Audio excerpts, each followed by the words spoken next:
up using the cables. He discovers a compartment in the wall and forces it open, which makes the box in the engine room shake and spark too. Inside the compartment he discovers the large glowing biochip and doesn't hesitate to stab it multiple times. At the same time the elevator box in the engine room catches on fire and starts going down. The biochip hasn't died yet, so Mark keeps on stabbing. The cops use explosives to blow the elevator door up and they start going inside, intending to capture Mark.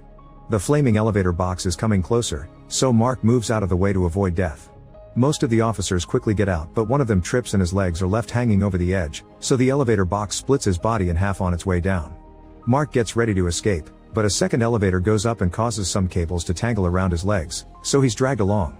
Using all his strength, Mark manages to untangle the cables and jumps off right before the elevator crashes against the engine room. Debris starts falling and Mark has to hide under a beam to survive. Meanwhile, Gunther arrives at the building and is allowed in because he has a special pass. The operation leader recognizes him on camera and realizes this isn't related to terrorists.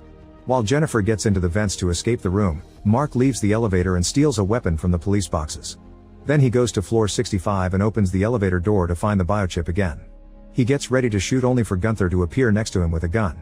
Mark quickly disarms him and a fight ensues, during which Gunther tries to kick Mark down the elevator shaft. Gunther almost wins the fight, but it's interrupted by Jennifer, who grabs the gun and forces Gunther to surrender. Mark uses the chance to grab the cop's weapon again, but Gunther blocks the door to protect his precious creation.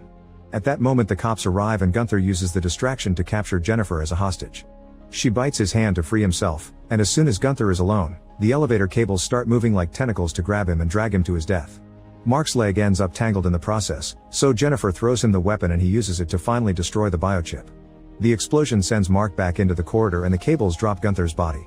Sometime later Jennifer goes to pick up Mark at the hospital when he's finally recovered. They get in the elevator and are startled when it suddenly stops,